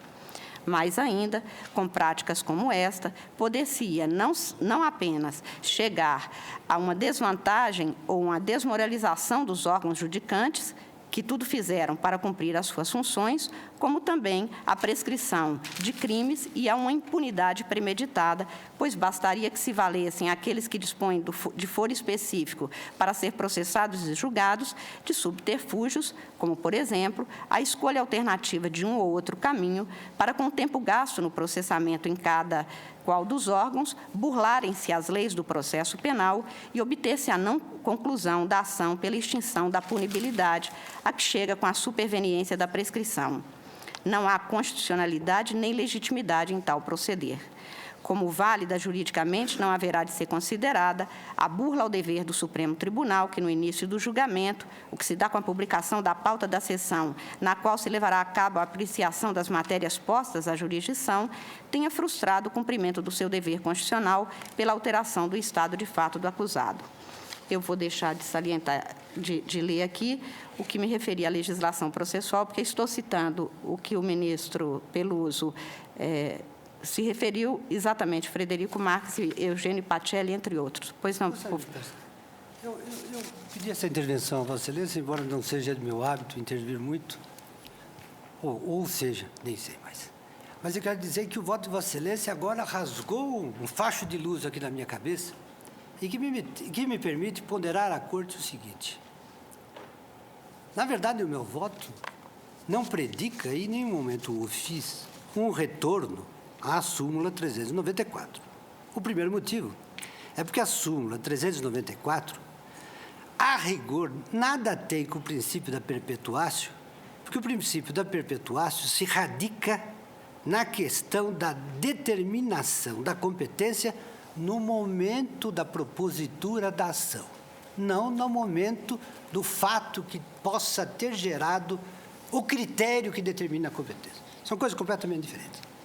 Mas o que eu estou querendo chamar a atenção, o eminente ministro Celso de Mello, o eminente ministro Marco Aurélio, o eminente ministro Gilmar Mendes, mais antigos do que nós nesta Corte, a me esclarecer se eu me engano.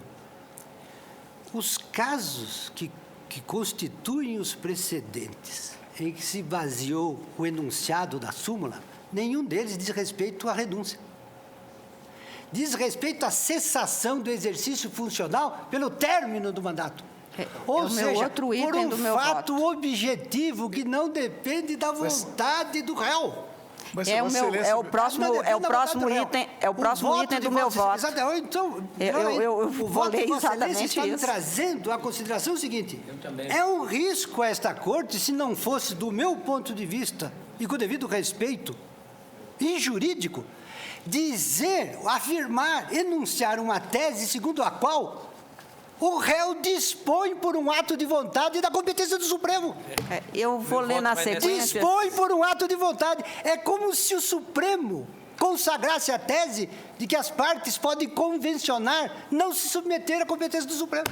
Se é permitido que o façam por ato unilateral, desse princípio eu tiraria a consequência de que podem fazê-lo convencionalmente. O réu e o autor de uma ação podem celebrar nos autos um negócio jurídico, e quem sabe direito um pouco sabe que renúncia é negócio jurídico, embora unilateral. Podem celebrar nos autos por negócio jurídico que a competência para apreciar um recurso não seja do Supremo. Mas, ministro, é objeto buscado com a competência do Supremo, que deixa de existir. A competência constitucional do Supremo Tribunal Federal ficasse na dependência da vontade da parte. A competência, ministro, o que eu estou provando é que a competência, o Supremo dela não pode abrir mão. O jurisdicionado pode escolher? Não, Excelência, o problema não é esse. O problema é que desaparece do cenário jurídico a base para a competência fixada na Constituição Federal. Desaparece por quê, ministro? Já não se tem o bem protegido. Mas desaparece por quê, considerado o crivo do Supremo. Mas desaparece por quê? Um ato prevalecente de vontade. Porque não podemos rever esse ato. Muito menos no processo criminal. Agora, eu não acredito que a composição antiga do tribunal tenha errado a esse ponto quando afastou a perpetuação. E digo mais, que a ausência de prevalência dessa perpetuação está no artigo mencionado por Vossa Excelência, que envolve a não persistência da competência em se tratando de competência funcional ou hierárquica. É o que está no preceito. A competência em razão da matéria, ministro. em razão da matéria e a competência ministro. hierárquica ou também dita funcional, essa competência não é ditada pela propositura. Os fatos subsequentes repercutem, Ministro, afastando-a. o que o princípio da perpetuatio enuncia é que Ministro, Vossa Excelência esqueceu a cláusula final do preceito lido ocorridas do Código de Processo posterior. Civil. Ministro, é só ler. 87. Sim, talvez Ocorridas o tenha posteriormente. surpreendido foi quando eu disse, mas, ministro, e a competência funcional dita também hierárquica? São duas coisas Ela diferentes. está excepcionada no preceito. Não, mas como, na parte como final do fato preceito. superveniente. Ministro, como fato superveniente. Vamos dizer o seguinte: o exemplo seria o seguinte: se a Constituição agora, no curso do processo, alterasse a competência do Supremo e determinasse que um parlamentar devesse ser julgado pelo Superior Tribunal de Justiça. Isto sim é um fato superveniente que diz respeito a um critério de competência absoluta. Isto é, a competência absoluta só influi no julgamento da causa ou só altera a competência perpetuada quando ela seja superveniente, é óbvio. Porque se ela for anterior, não temos que se pensar no princípio. Bem, mas não é isso. Eu quero voltar... Não, isso não. Agora, pela premissa de seu voto, a declinação é para o Superior Tribunal de Justiça, porque lá foi proposta a ação. Isso é outra coisa, ministro. Mas eu quero voltar ao argumento de Vossa Excelência, sempre muito respeitável, muito brilhante, como sempre, de que desapareceu o fato. Sim, mas desapareceu o fato baseado em quê? Num ato de vontade da parte. Em outras palavras, é o ato de vontade da parte que está como causa da modificação da competência. Vossa Excelência, me permitiu uma observação? Não, mas eu estou fazendo essas há uma observações hipótese. porque o voto da eminente ministra agora me deu assim Mas dentro desse contexto, veja bem, Vossa Excelência, a Constituição estabelece de maneira taxativa... Para mim nem precisa terminar mais. Para mim nem precisa terminar mais. Não, por favor, eu faço questão de terminar. A Constituição estabelece, de modo taxativo, as hipóteses de extinção do mandato parlamentar. Há hipóteses de perda e há hipóteses de mera extinção. Uns dependem da vida e outros dependem da... E há alguns fatos que geram a extinção do mandato e que decorrem de um ato de vontade do parlamentar.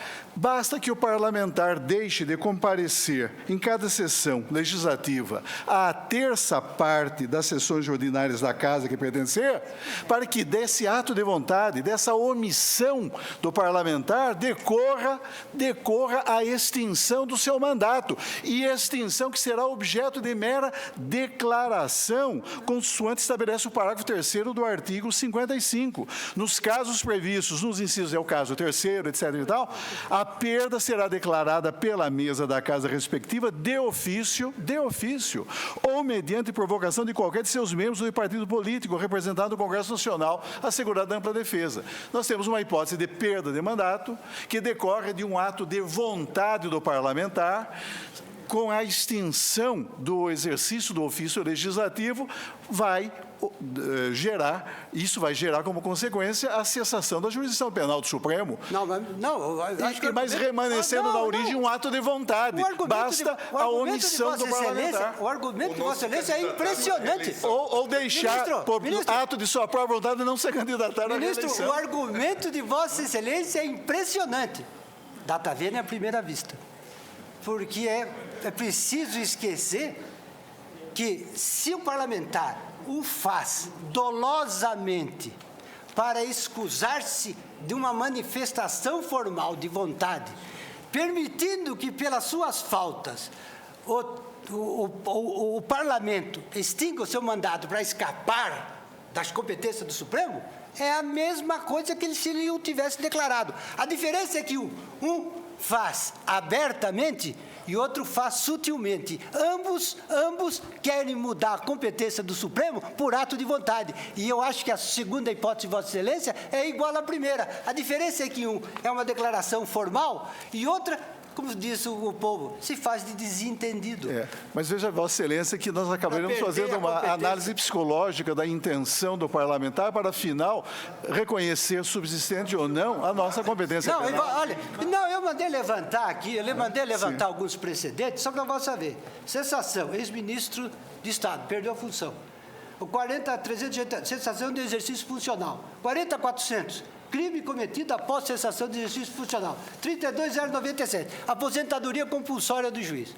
Nenhum caso o Supremo, na fixação da súmula 394, placitou a tese, Mas a formulação... albergou, hospedou a tese de que um ato de vontade pode... Mas a formulação sumular era muito clara.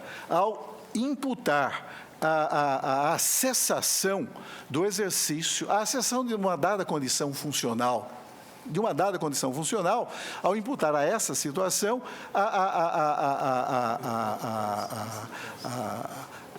a aplicação do enunciado ou não. Tanto que o Supremo Tribunal Federal, em diversas decisões, há uma delas que foi relator o saudoso ministro Alfredo Buzaide, um eminente processualista, e a quem, obviamente, não escapou a consideração do princípio da perpetuatio jurisdictionis, não é? Em que salienta exatamente que, cessado o exercício do mandato, não importando a causa, cessado o exercício do mandato, e não havendo sido o delito cometido durante o exercício funcional, portanto, não havendo a relação de contemporaneidade entre a titularidade de dada condição funcional e o momento do evento delituoso, dizia Sua Excelência, nesta decisão do plenário do Supremo, cessa a competência penal do Supremo.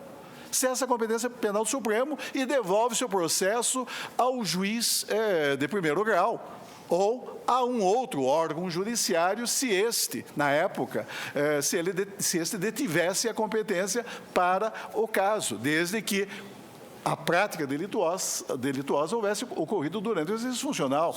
Mas é irrelevante a questão de saber se pode imputar ou não a um ato de vontade. É claro, a renúncia, e discute-se a questão apenas, como Vossa Excelência bem colocou, no plano da eficácia. Não no plano da existência, não no plano da validade. A renúncia é válida, plenamente válida.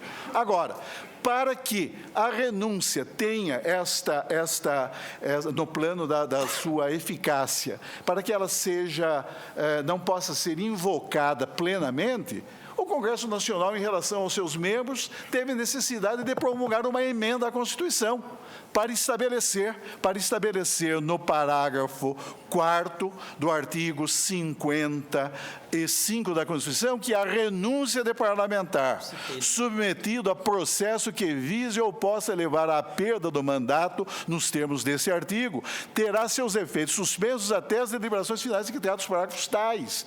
Por quê? Porque até então, no plano da eficácia, a renúncia como uma declaração unilateral, e uma declaração unilateral receptícia, necessariamente receptícia, produzia todos os efeitos, inclusive de fazer cessar a jurisdição disciplinar, censória, que as casas do Congresso detêm em relação aos seus membros, considerados abusos que ocorreram. Então, o Congresso Nacional sentiu-se na necessidade de alterar a Constituição e de dar uma eficácia meramente relativa ao ato unilateral, à declaração unilateral de abdicação, de renúncia ao mandato. Agora, nós estamos aqui discutindo uma outra questão, é saber se, como Vossa Excelência expõe em seu douto voto, se a renúncia do parlamentar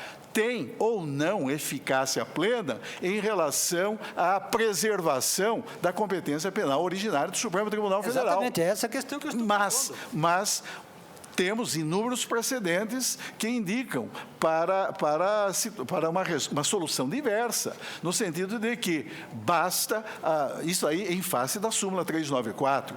E a súmula 394, inclusive, foi cancelada com base em um outro argumento. Eu sei que o ministro Gilmar Mendes talvez possa dissentir dessa orientação, mas no momento em que cedeu o cancelamento da súmula 394, invocou-se um princípio muito importante, o princípio republicano.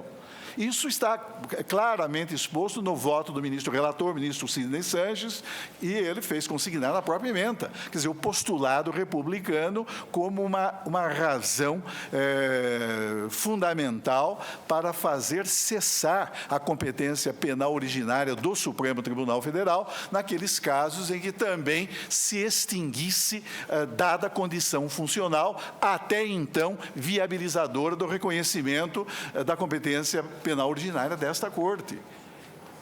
Senhor ministro, eu quero render minhas homenagens a Vossa Excelência mais uma vez e publicamente, não apenas à sua inteligência brilhante, mas sobretudo aos conhecimentos jurídicos e sobretudo históricos da jurisprudência da Suprema Corte Norte-Americana, que só em 1967 resolveu o problema dos casamentos interraciais, no caso Loving versus Louisiana. Levou quanto? 200 anos para resolver? Sim. Mudar a jurisprudência da Corte. Nós estamos há pouco tempo, ministro, podemos mudar já. Não estou dizendo que não podemos mudar. Nada impede que haja uma mutação constitucional e que o tribunal repercuta em suas decisões. E a minha mudança não é a minha mudança. Sim, mas a questão não é o retorno mas aqui a questão é eminentemente constitucional. Ela não é processual. É que a Corte preserve a sua competência para não permitir que algum ministro, como todos nós, sujeitos às tentações do espírito humano, diante de um caso complexo como esse, diga assim, mas por que eu vou perder tempo? De repente, o réu, cuja condição funcional atual é que determina a competência da Corte e o meu trabalho, vai renunciar? Por que eu vou fazer isso? Mas isso é uma razão não jurídica. Bem, eu gostaria de ouvir a ministra Carmen Lúcia. Não, mas eu peço perdão, porque eu fiquei tão entusiasmado com o raciocínio de Sua Excelência que não me permiti... Não, e eu só agradeço, se não fosse por outra coisa, seria para provar que esse tribunal que tem só 2 mulheres e tanto dizem que só somos as que mais falam, ficamos caladinhas. Vossa Excelência há de ver... Mas quando falam, dizem. Posso? Porque eu não resisto. Essa intervenção brilhante do ministro Peluso está me lembrando a mesma posição de Kant com relação a Hume. Ele despertou do sono dogmático. Posso continuar, presidente? Por favor. Vou tentar ser mais rápida.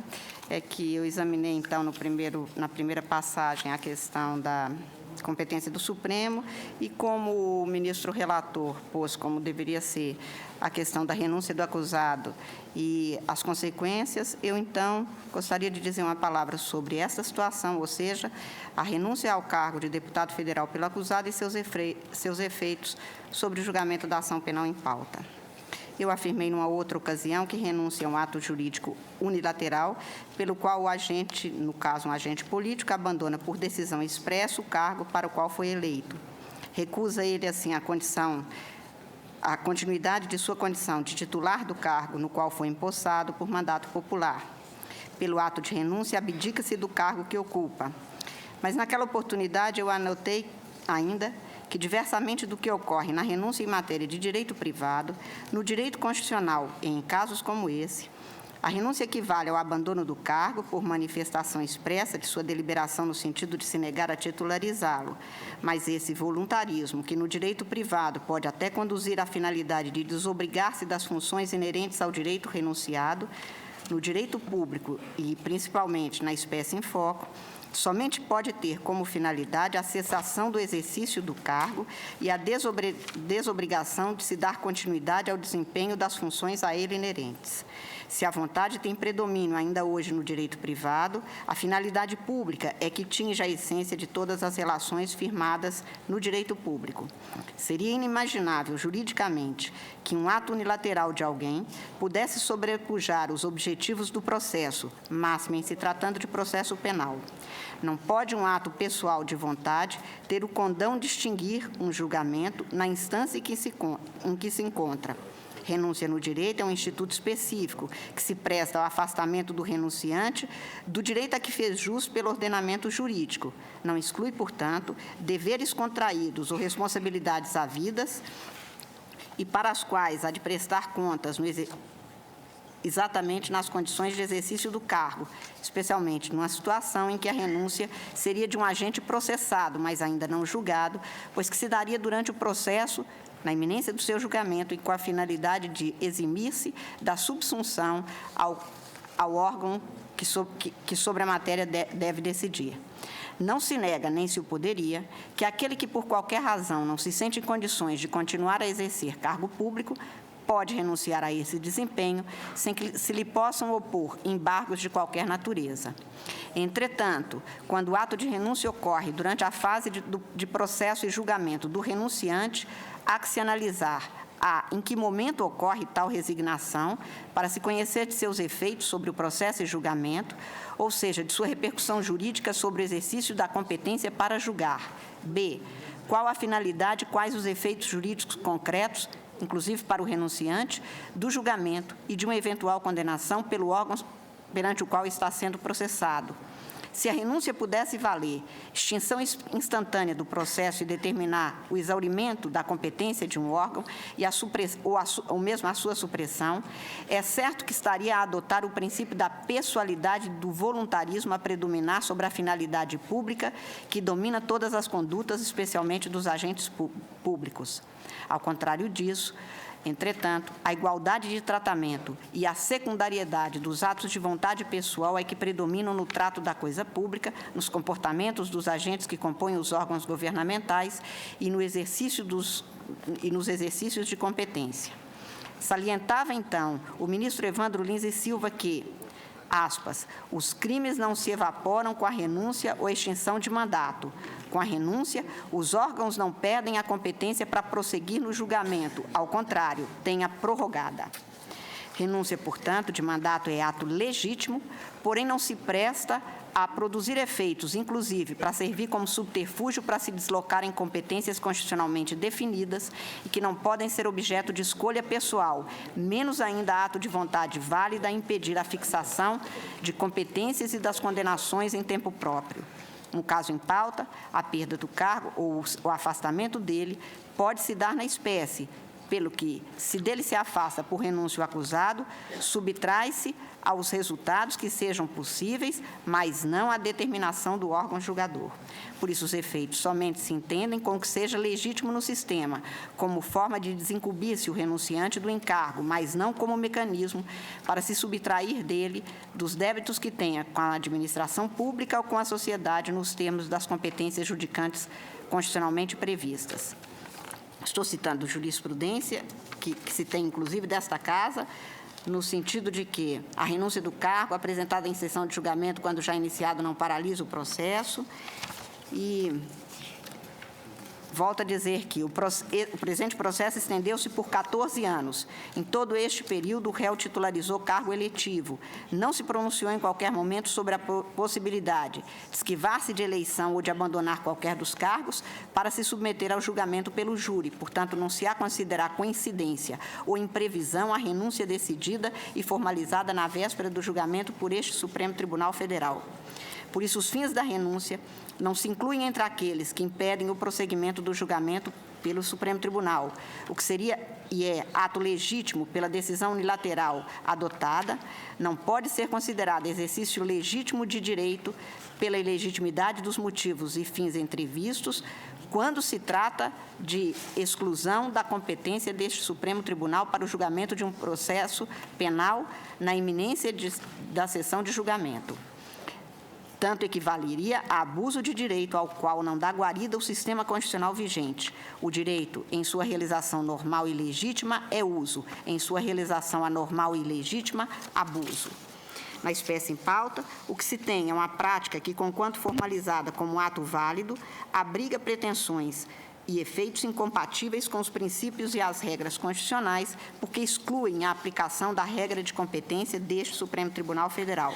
A renúncia a cargo público, mas ainda em se cuidando de recurso adotado para dificultar ou até mesmo impedir um julgamento de ação penal, não haverá de servir a fins contrários ao dever que cada um tem de se submeter ao julgamento pelos seus atos na forma constitucional ou legalmente fixada.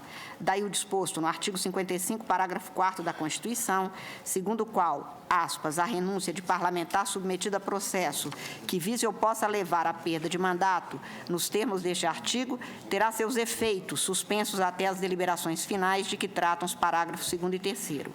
Esse dispositivo constitucional, introduzido no sistema pela revisão de 1993, pôs-se com a finalidade de, aspas, moralizar o comportamento parlamentar, segundo José Afonso da Silva, impedindo fosse adotada aquela providência o interessado em se livrar de um processo, incluídos, mas não apenas, os que tinham um curso perante a casa integrada pelo renunciante. A norma constitucional dispõe sobre duas situações. A primeira refere-se ao processo que visa a perda de mandato e a segunda concerne ao processo que possa levar também à perda de mandato. O primeiro refere-se a processo instaurado ou protocolizado na mesa da casa cujos quadros esteja integrado o renunciante. O segundo haverá de ser qualquer processo instaurado perante qualquer instância que possa levar à perda de mandato. É a lição de José Afonso da Silva, aspas. A lógica na interpretação desta norma aponta para qualquer procedimento investigatório de órgão que apure faltas ou situações das enumeradas nos incisos 55, suscetíveis de levar à perda de mandato. Uma das situações enumeradas nos incisos do artigo 55 da Constituição Brasileira está exatamente no inciso 6, segundo o qual perderá o mandato o deputado ou senador que sofrer condenação criminal em sentença transitada em julgado. Logo, força é convir que o ato de renúncia haveria de ter os seus efeitos suspensos quanto à fixação da competência do Supremo Tribunal, que persistirá até o julgamento final do processo e, a partir do que aqui decidido, se teria o seu aperfeiçoamento para a produção de todos os efeitos. Interpretação e aplicação diversa daquela norma levaria ao esvaziamento do seu conteúdo e à inocuidade do seu dispositivo, pois a prática conduziria à negativa da segunda parte do que nela se estampa. Por isso, acentuei na sessão do dia 5 de 11 deste plenário que ao cuidar de caso versando matéria relativa ao Estatuto Constitucional dos Parlamentares, ressaltei alguns dos princípios que informam as normas que cuidam do tema, especialmente que a Constituição garante a impunidade, mas também garante à sociedade que não haverá impunidade, que os cargos públicos voltam-se à concreção de objetivos públicos e deles não se pode valer quem quer que seja para se excluir dos deveres cidadãos de todos. Relevei, então, lição de Black, que li aqui na sessão passada, de 5 de novembro, segundo o qual, aspas, uma lei deve ser interpretada em consonância com seu espírito e razão. As Cortes têm poder para declarar que um caso conformado à letra da lei não é por ela alcançada quando não esteja conformado ao espírito e à razão da lei e da plena intenção legislativa. De igual forma, pondera Recassa Seixas que a norma legislativa se formula em termos gerais, porém quem a formula tem em mente um determinado tipo de casos, bem reais, dos quais teve experiência, ou tem mentalmente antecipados por sua imaginação, em relação aos quais pretende que se produza um determinado resultado, precisamente porque considera esse resultado mais justo. Então, resulta evidente, diz Recassa Seixas, que o juiz, ante qualquer caso que se lhe apresente, tem antes de tudo que verificar mentalmente se a aplicação da norma, que em aparência cobre dito caso, produzirá o tipo de resultado justo em que se esperou a valoração que é a base daquela norma. Se o caso se coloca perante o juiz é de um tipo diferente daqueles que serviram como motivação para estabelecer a norma, e se a aplicação dela, a tal caso, produziria resultados opostos àqueles a que ela se propôs, ou opostos às consequências das valorações em que a norma se inspirou, entendo que se deve considerar que a norma não é aplicável àquele caso. Lembro ainda, lição de Rui Barbosa, que em seus comentários à Constituição de 1891 anota, aspas, a lei política de um país não se interpreta com a rigidez, não está subordinada, permita-se-lhe a expressão, à mesma literalidade que um regimento militar. Não são disposições que principiem e acabem cada um em si mesmo. Debaixo da lei política de cada país, existe uma subestrutura de ideias gerais que ela propõe, uma finalidade de relações imanentes que ela define, uma base comum, uma rede intrincada e sutil de princípios que a apoiam, que a orientam, mas que ela não particulariza. esse conjunto de princípios constitui, a respeito da lei fundamental do país, a fonte superior de sua interpretação e as conclusões que dela decorrem estão subordinadas em sua inteligência todas as cláusulas constitucionais. Seguindo a lição de Rui, há de se anotar que a Constituição abriga princípios que enfatizam o dever da jurisdição, a que todos haverão de se submeter como obrigação cidadã, ao qual não há ninguém de se achar excluído por prática unilateralmente providenciada, menos ainda pela via de mecanismos que são postos para abrigar o interesse público, especialmente o da prestação da jurisdição, e não para burlá-lo, para se ter mais independência no trato da coisa pública, não para se ter qualquer forma de impunidade com o distrato do interesse público. Por tudo quanto exposto, pois, senhora presidente, tenho como absolutamente acertada a posição do nobre ministro Joaquim Barbosa e dos dignos ministros que o acompanharam. Peço vênia, evidentemente, aos que adotam a posição divergente e voto no sentido de que deva persistir a competência do Supremo Tribunal Federal, devendo prosseguir o julgamento da presente ação nos termos que estavam previstos na pauta do dia 5 de novembro deste ano. Senhores ministros, vamos suspender a sessão por 20 minutos e retomaremos o julgamento a seguir.